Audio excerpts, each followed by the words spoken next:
Sa akin ang tanda, unawain mo sa anak ko at pagpasensyahan. Kapag dala ng kalabuan ng mata, ay nakabasag ako ng pinggan o nakatapon ng sabaw sa hapagkainan. Huwag po sana akong kagagalitan. Maramdamin ang isang matanda. Naaawa ako sa sarili ko sa tuwing sinisigawan mo ko. Kapag mahina na ang tenga ko at hindi ko maintindihan ang sinasabi mo, huwag mo naman sana akong sabihang bingi. Pakiulit na lang ang sinabi mo o pakisulat na lang. Pasensya ka na, anak. Matanda na talaga ako. Kapag mahina na ang tuhod ko, pagsagaan mo sana akong tulungang tumayo. Katulad ng pag-alalay ko sa iyo noong nag-aaral ka pa lamang lumakad. Pagpasensyahan mo sana ako.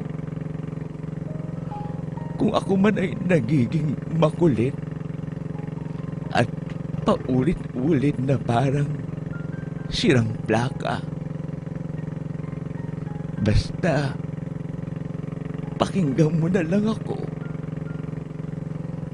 Huwag mo sana akong pagtatawanan o magsasawa ang pakinggan. Natatandaan mo, anak, noong bata ka pa, kapag gusto mo ng lobo, paulit-ulit mo yang sasabihin maghapon. Maghapon kang mangungulit hanggang hindi mo nakukuha ang gusto mo. Pinagtsatsagaan ko ang kakulitan mo. Pagpasensyahan mo na rin sana ang aking amoy. Amoy matanda. Amoy lupa. Huwag mo sana akong piliting maligo. Mahina na ang katawan ko. Madaling pagkasakit kapag nalamigan. Huwag mo sana akong pandirihan. Natatandaan mo noong bata ka pa. Pinagsiyagaan kitang habulin sa ilalim ng kama kapag ayaw mong maligo.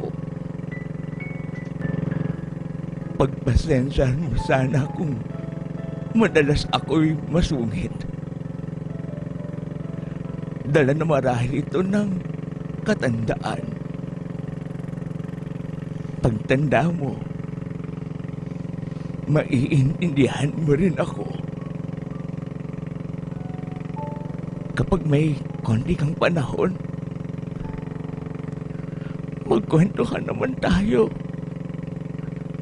Kahit sandali lang. Inip na ako sa bahay. Maghapong nag-iisa.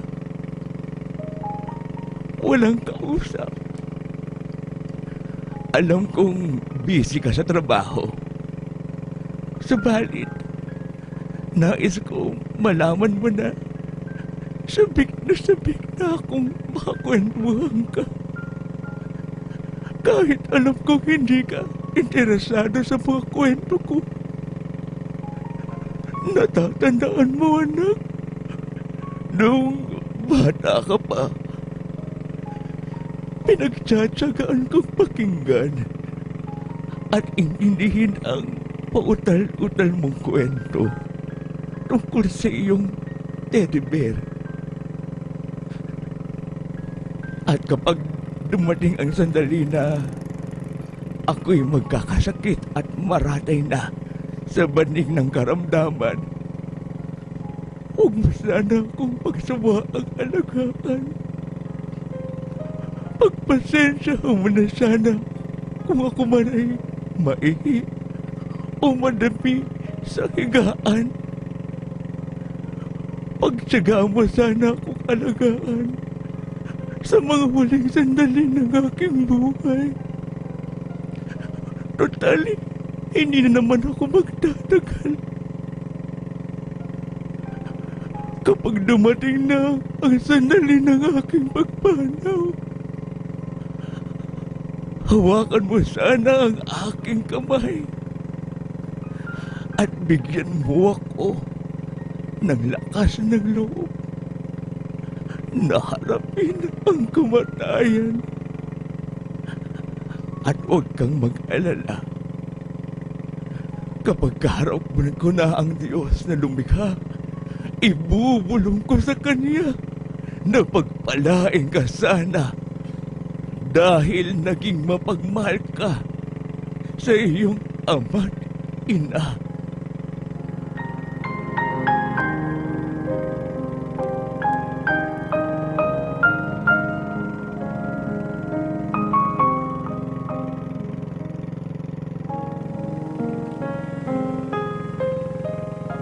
Sa iyo, aking tatay. Nais ko po sanang hanggang sa iyong pagtanda, mata may lumabot, pandinig man ay humina. Ibig ko'y sa tabi mo upang mag-alaga, tulad ng ginawa mo nung ako ay bata. Kung lumalakas man ang aking boses, gusto ko lamang pong ako'y iyong marinig. Hindi ibig sabihin ako'y nagagalit. Kapag meron kang sa akin ay pinauulit. Pasensya na, itay, kapag ikaw minsay aking naiiwan. At kung hindi ako ang palaging sa'yo ay umaalalay. Kailangan ko lang po na ipagpatuloy ang aking hanap buhay.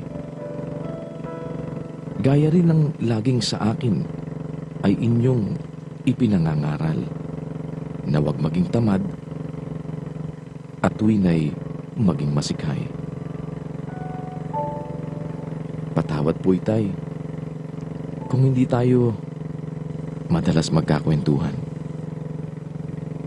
Hindi po dahil yun sa ang kwento mo'y ayaw kong pakinggan. At kailanman po ay hindi kita pinagtatawanan.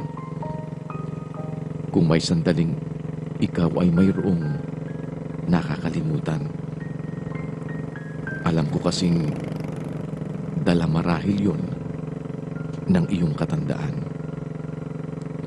At hindi ko pa po nakakalimutan na nang ako'y bata, ako'y pinagtiyagaan at iyong tiniis ang lahat ng aking mga kakulitan.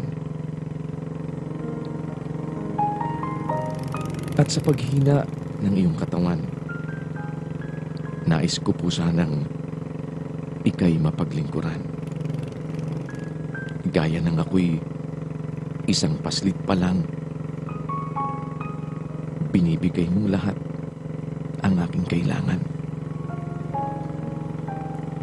Sa iyong pagtanda, asahan mo, itay. Sa panalangin ko'y lagi ka pong laman. Na sana ikaw ay lagi niyang bantayan.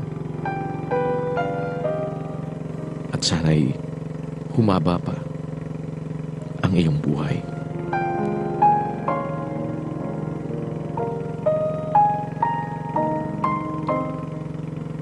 Sana'y madama mo ang aking pagmamahal.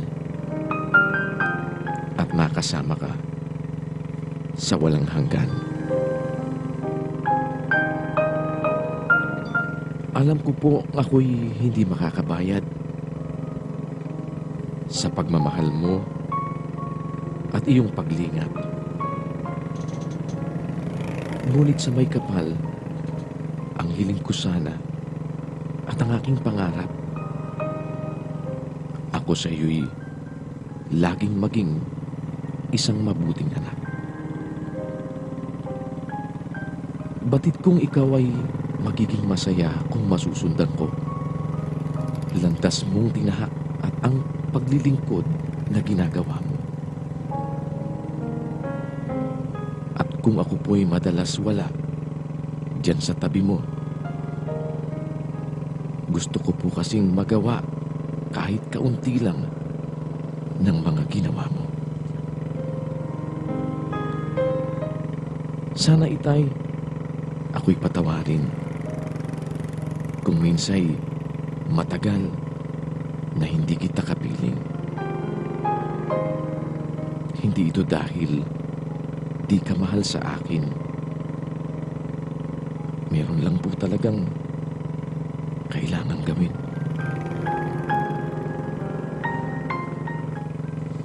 Di ko po nais magbingi-bingihan sa mga daing mo at pananambitan. Ang bawat luha mo'y aking ipinagdaramdam. Di ko po ibig na ika'y masaktan. Hiling ko rin po ang iyong pangunawa. Kung nagkukulang ako sa aking paggawa. Ngunit sa may kapal, hiling ko ay awa. Sa bawat sandali, maingatan ka nawa.